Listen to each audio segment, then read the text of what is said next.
கெட்டு போவதற்கு பைத்தியமாக இருக்கின்றது. கவனிப்போம்.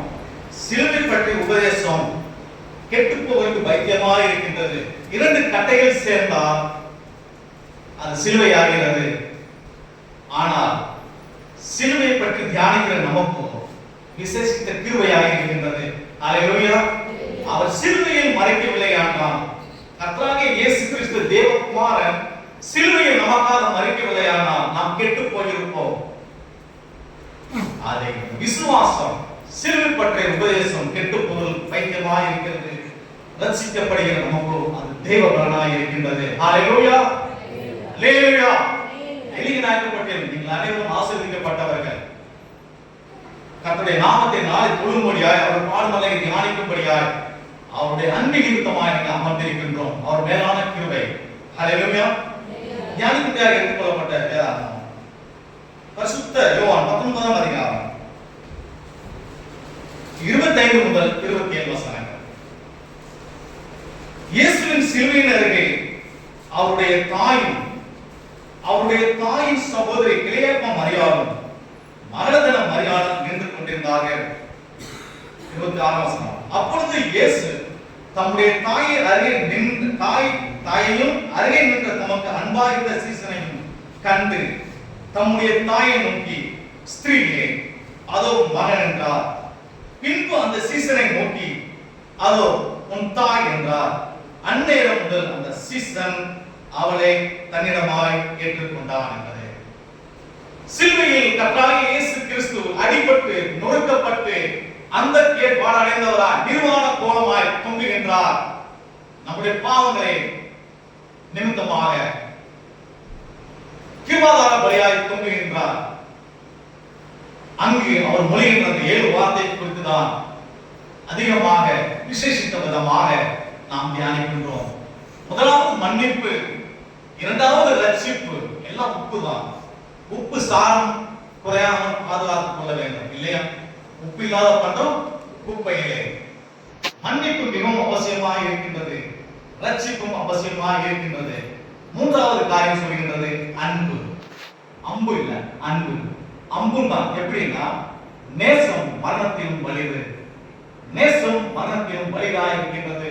இந்த அன்பு கர்த்தராகிய இயேசு கிறிஸ்து கைவிடப்பட்ட சூழ்நிலையிலே மொழிகின்ற 7 வார்த்தைக்குள்ளாக மூன்றாவது வார்த்தையாக இந்த அன்பு காணப்படுகின்றது.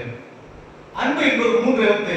இங்க வசனமும் தொடர்ந்து 3 வசனங்களாக நமக்கு குறிப்பிட்டு சொல்கின்றது. எந்நிலைமையிலும் அவர் கைவிடப்பட்ட சூழ்நிலை காணப்படுகின்றார். கைவிடப்பட்ட சூழ்நிலை மட்டுமல்ல, இகழ்ந்தார்கள், ஏளனம் பேசினார்கள். ஒருவன் மேலே அறையப்பட்ட அந்த போர்டை குறித்து, அந்த பலகையை குறித்து சர்ச்சை பண்ணுகிறான். ஒருவன் அவர் தொங்கினதை குறித்து, நீ தேவகுமாரன் இறங்கு, நீ ராஜாவானால் இறங்கு, நீ உன்னான பிதாவின் குமாரனால் இறங்கி வா, உன்னை நீயே ரட்சித்துக்கொள், போறவன் வழிபோக்காய் கடந்து போகிறவன் சொல்கிறான். தன் தலையை குலுக்கி தன்னைத்தானே ரட்சித்துக் கொள்ளும் என்று சொல்கின்றான். இவ்வளவு ஒரு இயல்பான சூழ்நிலையிலே நம்முடைய பாவங்களுக்காக நொறுக்கப்பட்ட வண்ணமாய் அங்கே மடிந்து கொண்டிருக்கின்றார். அந்த சூழ்நிலையிலும் இங்க ஒரு பாச போராட்டம், அன்பின் போராட்டம் போராட்டம் காணப்படுகின்றது. அதுதான் அந்த 3 வசனம் நமக்கு எடுத்து காட்டுகின்றது. மரியாதை குறித்தும் யோவானை குறித்தும் அவர் எங்க நிற்கிறார்களாம்? சீசர்களும் மகளதுன மரியாளும் கிளையப்ப மரியாளும் தாயும் நிற்கிறார்கள். இன்னும் மத்தையில் படித்தமானால் அநேக கலிலேயர் அவருக்கு உதவி செய்யும்படியாக, அவருக்கு ஊழியம் செய்யும்படியாக ஸ்திரீகளும் அவர்களோடு இந்த 3 பேர் காணப்படுகின்றது. நாட்டிலே சில ஸ்திரீகளும் குறிப்பிட்ட ஜனம் தூரத்திலிருந்து பார்த்து கொண்டிருக்கின்றது. அவன் யோவான் அழகாக எழுதுகின்றார்.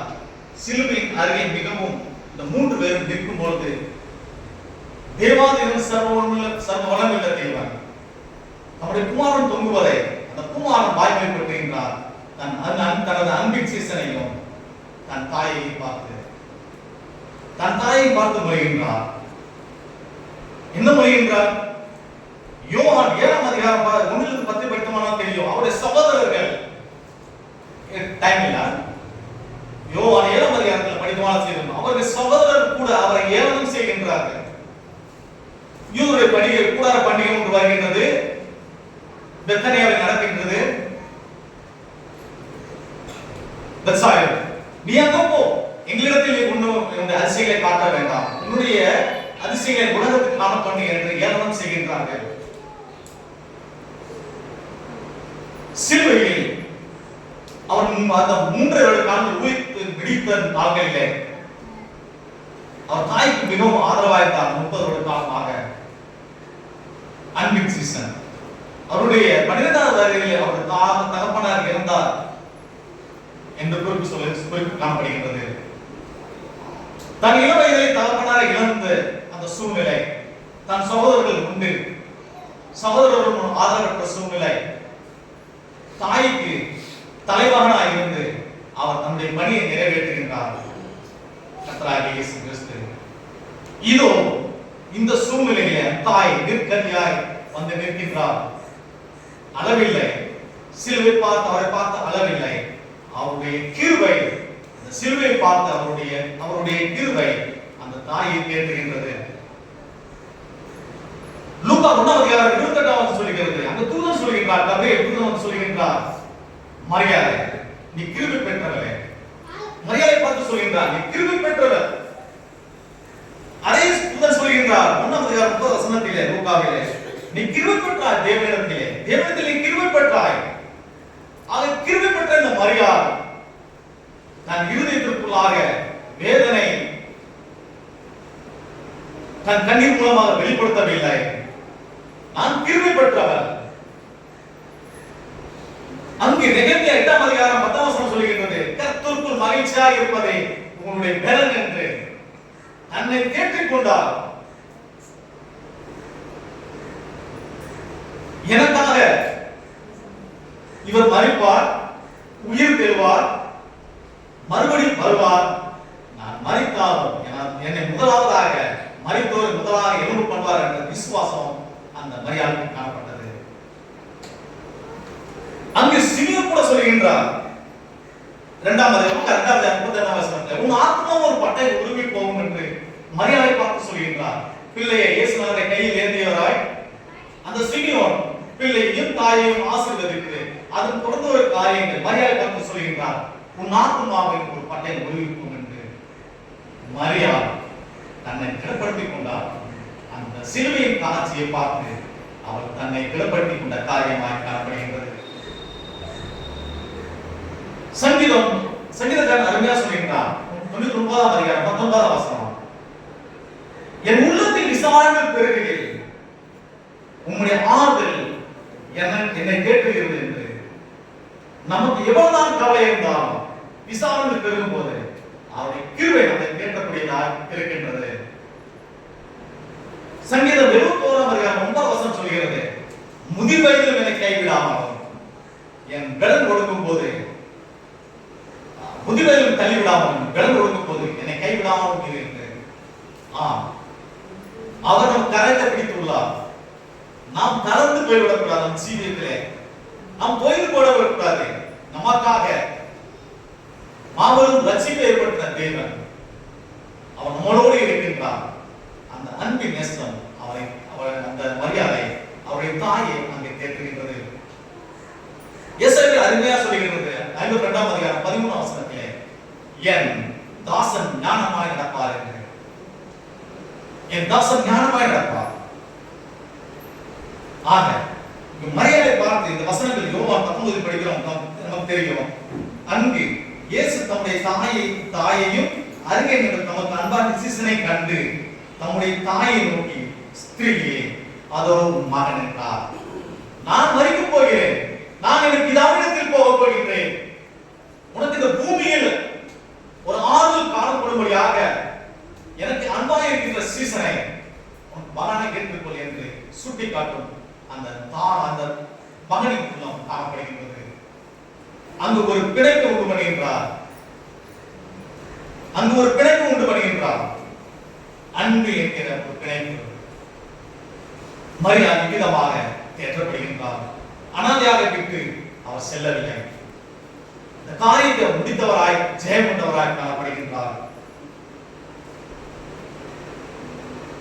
அன்பின் காரியங்கள் நம்மளை திக்கற்றவர்களாக விடாது. யோவான் எழுதின சுவிசேஷம் 14ஆம் அதிகாரம் 18ஆம் வசனம் சொல்கிறது, நான் உங்களை திக்கற்றவர்களாக விடேன். சீசர்களுக்கு சொல்லுகின்றார், அவரை நம்பினவர்களை, அவரை நம்பி சேர்ந்தவர்களை அவர் கைவிடுவதில்லை. நான் உங்களை திக்கற்றவர்களாக விடேன் என்று, நான் உங்களை திக்கற்றவர்களாக விடேன். அருமையா அந்த 13ஆம் அதிகாரம் படித்தோம்னால் தெரியும், ஒவ்வொரு சீசனும் ஒவ்வொரு காரியங்களை முன்வைக்கிறார்கள். தோமாவும் வைக்கின்றார், பிலிப்பும் வைக்கின்றார். ஆனால் யூதாஸ் காரியத்தை அந்த 14ஆம் அதிகாரத்தில் சொல்லுகின்றார், எங்களுக்கு வெளிப்படுத்த காரணம் அல்ல, உலகத்துக்கு வெளிப்படுத்தும் என்று அங்கு பிசாசானவன் உன் மூலமாய் கிரியை செய்கின்றான். அதைத் தொடர்ந்து இங்கு திக்கற்றவர் விடேன் என்று கர்த்தராகிய இயேசு கிறிஸ்து சீசர்களுக்கு சொந்தம் பண்றதுக்கு தொடர்ந்து அவர் சொல்லுகின்றார், என்னிடத்தில் அவன் என் பிசாசானவனுக்கு சத்துருவானவனுக்கு என்னிடத்தில் ஒன்றும் இல்லை. சொல்ல வேண்டிய காரியம் உங்களுக்கு சொல்லிவிட்டேன். அவன் என்னிடத்தில் வருகிறான், அவன் என்னிடத்தில் வருகிறான், என்னிடத்தில் ஒன்றும் இல்லை என்று அவர் தன் பாடுகளுக்குள்ளாக கடந்து வருகின்ற காரியமாக இருக்கின்றது. ஆக இந்த ஸ்திரீயை யோவான் ஏற்றுக்கொள்கின்றார். 27ஆம் வசனம், பின்பு அந்த சீசனை நோக்கி அதோ உன் தாய் என்றார். அந்த நேரம் முதல் அந்த சீசன் அவளை தன்னிடமாய் கேட்டுக்கொண்டான் என்று, அந்த அன்பின் சீசன் தன்னிடமாய் கேட்டுக்கொண்டான். அன்பின் சீசன் யோவான் எழுதுகிறார் 1ஆம் அதிகாரத்தில் 26ஆம் வசனம் வரை தன்னை யார் என்று அவர் வெளிப்படுத்தவில்லை. இயேசுவின் மார்பில் சாய்ந்த சீசன், அன்பின் சீசன் என்று தன்னை தொடர்ந்து வெளிப்படுத்திக் கொண்டு வருகிறார் இந்த யோவான். அவ்வளவாய் இயேசுவின் மார்பில் எங்கு சென்றாலும் இயேசுவின் மார்பில் சாய்ந்து தன்னுடைய அன்பு வெளிப்படுத்தக்கூடியவராய் காணப்பட்டான். இந்த சீசன் அவர்களுக்கு அன்பு கூர்ந்தார். கர்த்தராகிய இயேசு கிறிஸ்து பேதுருவை பார்த்து சொல்கின்றார், நான் உன்னிடத்தில் அன்பு கூறுகிறேன் என்று. இப்பொழுது அவருடைய அன்பு வெளிப்படுகின்றது. அருமையான சீசன். இந்த ஸ்திரீயை குறித்து காண ஒரு கல்யாணத்திலே ஸ்திரீயை என்று தேவன் அழைக்கின்றார். அதை தொடர்ந்து அவருடைய சிலுவையிலும் மரணத்திலும் இந்த ஸ்திரீயை குறித்து காரியம் அவர் எழுதுகின்றார். வெளிப்பாடு கிடைக்கின்றது. அன்பின் சீசன் அவரை சார்ந்த நிமித்தமாக அவருக்குள்ளாய் அவருக்கு தன்னுடைய அன்பை செலுத்தது நிமித்தமாக அவருக்கு அந்த அன்பின் சீசன் மாபெரிதான வெளிப்பாடு கிடைத்தது. 12 சீசர்கள் 11 சீசர்களும் ஒருவன் நாசமாய் போய்விட்டான். 10 பேரும் பலவிதமான இரத்த பலிகளாய் மரித்தார்கள். ஆனால் இந்த யோவானோ, பரிசுத்த அப்போஸ்தலனாகிய யோவானோ இயற்கையான மரித்தார் என்று, இயற்கையான மரணம் எய்தார் என்று வரலாறு குறிப்பிடுகின்றது. அவ்வளவு மேன்மையாக தேவன் நடத்தினார். எல்லா சீசர்களும் ஓடிவிட்டார்கள். சிலுவை அவர் பாடுகளை கண்டு அவரை சிறைப்பிடித்த நேரம் முதல் எல்லாரும் 4 பக்கமா சிதறி ஓடினார்கள். ஆனால் அந்த அன்பு சீசனோ சிலுவை மரண பரியந்தம் அவரோடு அவர் முன்பாக நிற்கின்றார். சிலுவையின் அருகே நிற்கின்றார். அதனால தான் அந்த சீசனுக்கு வெளிப்படுத்தின விசேஷம் எழுதக்கூடிய மாபெரிதான கிருபை கிடைத்தது. அந்த சீசனை என்ன கொப்பரையில் போட்டு அவனை வதைக்கிறார்கள், சாகடிக்கிறார்கள். சீசன் சாகவில்லை. உபத்திரத்துக்குள்ளாரும் அவருடைய அன்பிலே தன்னை கட்டிக் கொண்டார். அன்பினால் இடை கட்டிக் கொள்ளுங்கள் என்று சொல்கின்றது அவருடைய வார்த்தை. அந்த சீசன் மென்மேலும் பலப்பட்டான். அவருடைய அன்பு என்னை ஒன்றும் செய்யாது, அவருடைய அன்பு என்னை கைவிடாது என்று. அதனால தான் வெளிப்படுத்துற விசேஷம். அது பைபிளில் பரிசுத்த வேதாகமத்தில் 66 புத்தகங்களிலும் மென்மையாக இந்த விசேஷம் வெளிப்படுத்துற விசேஷம் காணப்படுகின்றது. தேவனுடைய வருகை மட்டுமில்லாத நாம் எவ்விதமாக இருக்க வேண்டும், நாம் அவருடைய வருகைக்கு நாம் எவ்விதமாக ஆயத்தப்பட வேண்டும், பரலோக ராஜ்யத்தின் காரியங்கள் என்ன, திட்டங்கள் என்ன, அவருடைய ஆளுகையை நாம் எவ்விதமாக இழந்தோம் என்று எல்லா வெளிப்பாடுகளும் இந்த யோவானுக்கு வெளிப்படுத்தப்பட்டது. இவர் அருமையான சீசன். ஆக இந்த மும்முடி தியானத்திலே 3வது வார்த்தையாக அன்பு காணப்படுகின்றது. அவர் நான் உன்னை திக்கற்றவர்களே, யாத்ராகமத்தில் நமக்கு 10 கட்டளையில் 5வது கட்டளை சொல்கின்றது, பூமியிலே உன் வாழ்நாள் நீடித்திருப்பதற்கு உன் தாயையும் உன் தகப்பனையும் கனம் பண்ணுவாயாக என்று. இங்கே தன்னுடைய தாயை அவர் கனம் பண்ணுகிறார். என்னுடைய பிதாவின் அழைப்பு வந்துவிட்டது, நான் சென்று விட்டேன் என்று சொல்லவில்லை. தனக்காய் தன்னை பெற்றெடுத்த தாயை அங்கே கனம் பண்ணுகின்றார். அவர்களுக்கு செய்ய வேண்டிய கடமையை செய்து அவர் பரத்தில் ஏறுகின்றார்.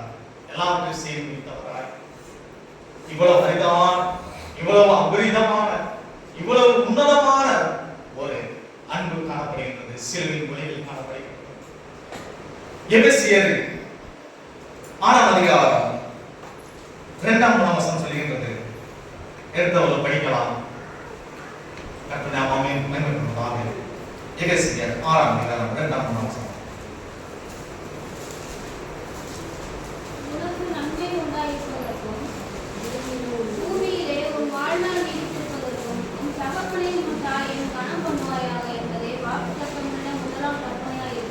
உனக்கு நன்மை உண்டாயிருக்கவும் பூமியிலே உன் வாழ்நாள் நீடித்திருப்பதற்கு உன் தாயையும் தகப்பனையும் கனம் பண்ணுவாயாக என்று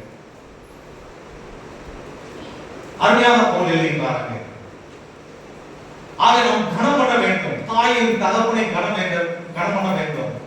சகோதரர்களுக்கு அன்பு காணப்பட வேண்டும். 1 யோவான் 4ஆம் அதிகாரத்தில் சொல்கின்றார். இந்த யோவானுக்கு தான் பைபிளில் என்று சொல்லப்படாத ஒரு வெளிப்பாடு கிடைக்கின்றது.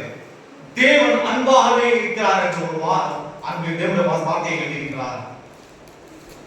தேவன் அன்பாகவே இருக்கிறார் என்று யோவானுக்கு வெளிப்படுத்துகின்றது.